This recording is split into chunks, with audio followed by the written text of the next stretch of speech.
What is up, guys? I'm here today, and today I have for you a video where we're going to be going over some major system changes coming to Blade and Soul with the new Gunslinger update.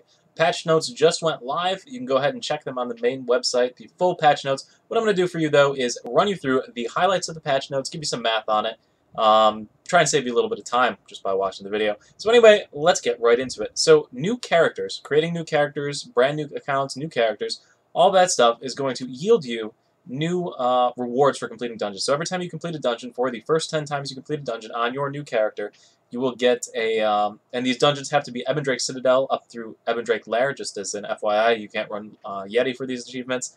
But what's going to happen is when you level up that new character, for the first 10 times you're going to get reward boxes. These reward boxes are going to drop soul shields, weapon boxes, EXP charms, and upgrade materials to help you upgrade your weapon and catch you up faster to the current players. So really nice catch-up mechanic that is being added to those dungeons. 10 times, first 10 times you run those dungeons.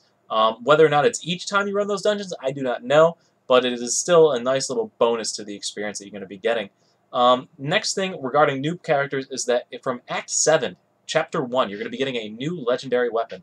This legendary weapon upgrades into baleful or seraph. So you don't need to waste your materials or any upgrade materials you get anymore on your true Ivory Moon weapon. You can just hold on to all of those materials and use them when you're going to upgrade to your baleful or seraph from that point. So this is going to save you a lot of materials. I think it's something like 200 soul stones, 40 moonstones. So it's going to help you give a huge head start on upgrading your baleful or seraph weapon. When you go, this weapon, to upgrade it, all you need is a dark or a light stone and a very few limited amount of materials, which I'm going to be getting into in actually the next bit. Upgrading your baleful and seraph weapon now costs way less materials. You need 286 less soul stones, 89 less moonstones, 12 less Elysian crystals, 5 less Mario tablets, 5 less silver frost transformation stones, and 7 less flowers of lament to go ahead and upgrade from baleful 1 to baleful 12. So that's a pretty nice update there. You're looking at a whole bunch of gold less, probably about 500 gold less than all of those materials after getting through it. To upgrade your weapon. So that is really quite awesome as well.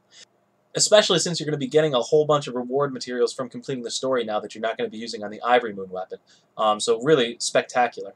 Other changes is that from going through Stage 3, I believe 2 to 3, instead of just using the Asura weapon, you can use the Asura or Accursed, and the Accursed has been removed from Stages 9 to 10. It has been replaced by the Gunwin weapon, so that weapon you've been holding in your inventory, knowing for some reason that Blade and Soul was going to give you this item and you're going to need it at some point, that is what you're going to need it for, going from Stages 9 to 10, that Gunwin weapon, for completing Chapter 7, Act 10, or 11, one of the two. I believe it's 11, for completing that section of the story. So that is what you do with that. Sacred oils are now being reduced in cost. So to go from Stage 1 to whatever the max thing was, we'll just go and open it up in the eye and we go ahead and click on Soul. To go from 1 to 10 to these true ascending souls, you needed a total of 63 sacred oils. So 63 times 300 that they're going for right now. You can do the math. I don't feel like it. I think it's something like 18,000 maybe? Something like that. Gold.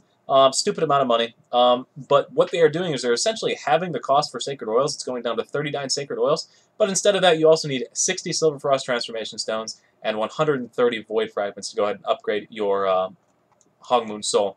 So is it a decrease in price? I think it eventually will be. But right when the patch first comes out, everybody's going to be trying to get those silver frost transformation stones. I don't think it's going to be very cost effective to upgrade it right at the start. However, when people start getting more silver frost transformation stones into the market, you'll see the price start to drop on your oils as well as the soul upgrades. So that's pretty cool. You'll be able to upgrade your soul a lot cheaper, about half as much gold-wise, I'm going to guess, in the end. Right at the start, though, since silver frost transformation stones are going to be off the market starting on September 9th, it's going to be a big spike in cost for those. So anyway, that is with the soul cost reductions. And then there's the whole breakdown in tiers on the Blade and Soul website. You can go ahead and check it out in the link. I'll put it below, as I already said.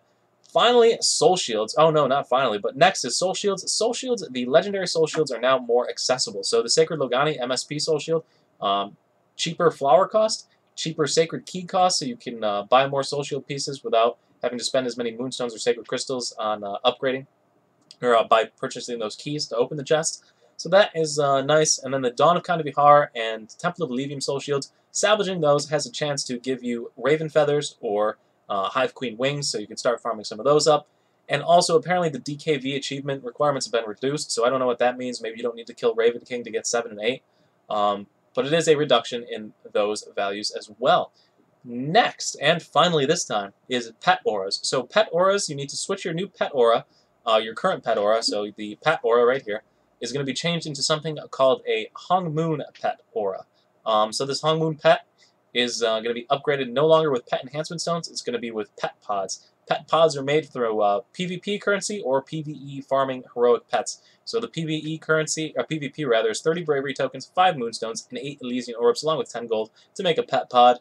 Or you can use any heroic pet, 10 soul stones, and 5 gold to make a pet pod if you're more of a PvE player. So you're going to have to go ahead and farm up some other heroic pets if you want to go and maybe buy some of them on the marketplace if they're cheap right now.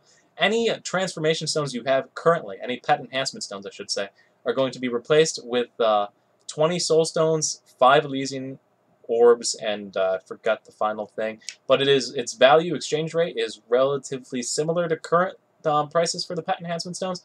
So it's not too bad of a loss, but if you were planning on upgrading your aura, you might want to do that now. Although those items might go up in price too as soon as the new crafting update drops. So it's a 50-50 on that one. I don't know what to recommend on that. I don't have any, so I'm not going to think too hard on it. But anyway, guys, those are the changes that are coming in the most recent update, September 13th. Huge changes to the system. There's a lot to take in. All the tables and charts are on Blade and Soul's website. You can go ahead and check those out. And I'll leave both of those in the description as well. And yeah, thanks for watching. Hope you found it useful, and I will see you at the next video. Peace.